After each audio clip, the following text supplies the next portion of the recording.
السلام علیکم ناظرین، میں دوستان عبدالباسط اور دوستوں دیکھتے ہو اپنا channel CID news network Islamabad. آؤ سننے آج ہیں کو دی خبراں اچھی اور ملک بھر وچ کرونا وائرس دی دوسری لہر دی جانب 26 نومبر کو تعلیمی ادارے بند ہونے تدریسی عمل کا مرحلہ بحال کر دیتا، جس کے تحت 9ویں اور 10ویں جماعت کی تدریسی عمل شروع کر دیتا۔ تفصیلات کے مطابق وزیرائے تعلیم کانفرنس کی تھی فیصلہ کی روشنی میں ملک بھر میں تقریباً 2 ماہ کو تعلیمی ادارے بند ہونے کے بعد 9ویں اور 10ویں جماعت کا تعلیمی سلسلہ سٹارٹ ہو گیا۔ کراچی اور ملک بھر میں محکمہ موسمیات نے شہر میں 3 دن کا شدید سردی کی پیشگوئی کر دی تھی۔ تفصیلات کے مطابق محکمہ موسمیات نے آخنا کہ کراچی میں ایک بار پھر شدید سردی کی پیشگوئی ہوئی کہ شہر میں سردی کے دوران درجہ حرارت 8 ڈگری سینٹی گریڈ تک جانے کا امکان ہے۔ عالمی صحت ادارے ایمرجنسی پروگرام کے ڈائریکٹر مائیکل رائن نے آخنا ہے کہ کرونا وائرس تحقیق کی تعاون واسطے چین کا شکریہ ادا کرساں اور 15 جنوری کے روز اس بارے میں میڈیا نال بھی گفتگو کرساں۔ تفصیلات کے مطابق میڈیا بریفنگ انہوں نے آخیا کہ عالمی صحت ادارہ ماہرین دورہ چین کے متعلق میڈیا نے آگاہ کر دیتا کہ اس وائرس کے اولین مریض کی نشاندہی ایک طلب اور پیچیدہ تحقیق کا کام ہوسی، جس وچ تعاون فراہمی کرنے واسطے چین نے خصوصی طور پر شکریہ ادا کر دیا۔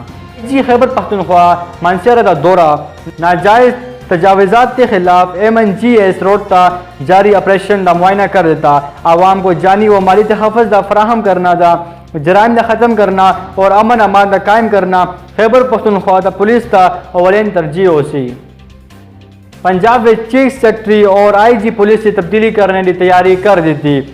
کلیم امام کو IG اور یوسف نسیم کھوکڑ کو چیف سیکرٹری تعینات کر دیتا۔ پنجاب میں 2 کمشنر، 5 ڈپٹی کمشنر اور 6 سیکرٹری تبدیل کر دیتے ہیں۔ اطلاعات کے مطابق چیف سیکرٹری اور IG پولیس کو تبدیل کرنے کی تیاریاں کر دیتی ہیں۔ سینئر تجزیہ کارون اور رشید نے کہنا ہے کہ کلیم امام کو IG اور یوسف نسیم کھوکڑ کو چیف سیکرٹری تعینات کرساں۔ امریکہ میں ایک ایسا لمب جو کرونا وائرس کو انسانوں کو بچاسی۔ تفصیلات کے مطابق واشنگٹن امریکہ میں ایسا لمب پیش کر دیتا جو کرونا وائرس سمیت مختلف وائرس اور جرائم کو بڑی حد تک ختمہ کر رکھتے۔ ملک بھر میں مزید 46 مریض انتقال کر گئے، اموات کی تعداد 10,996 ہو گئی۔ تفصیلات کے مطابق کرونا وائرس کی مہلک وبا نے 24 گھنٹے کے دوران ملک میں مزید 1,920 افراد نے اپنی لپیٹ میں کر دیتا۔ جنوبی وزیرستان میں سیکورٹی فورسز آپریشن 2 دہشت گرد ہلاک اور 1 گرفتار۔ تفصیلات کے مطابق جنوبی وزیرستان میں سیکورٹی فورسز آپریشن کر دیتا، جس میں 2 دہشت گردوں کو ہلاک کر دیتا اور 1 کو زخمی حالت میں گرفتار کر دیتا۔ اس نال کر دیا آج یہ خبروں کا ختم۔ اگر دوستوں اپنا چینل سبسکرائب نہیں کیتا تو سب سے پہلے اپنا چینل سبسکرائب کرو اور اپنا چینل دیکھتے رہو CID نیوز نیٹ ورک اسلام آباد۔ اللہ حافظ۔ You are watching CID News Network Islamabad.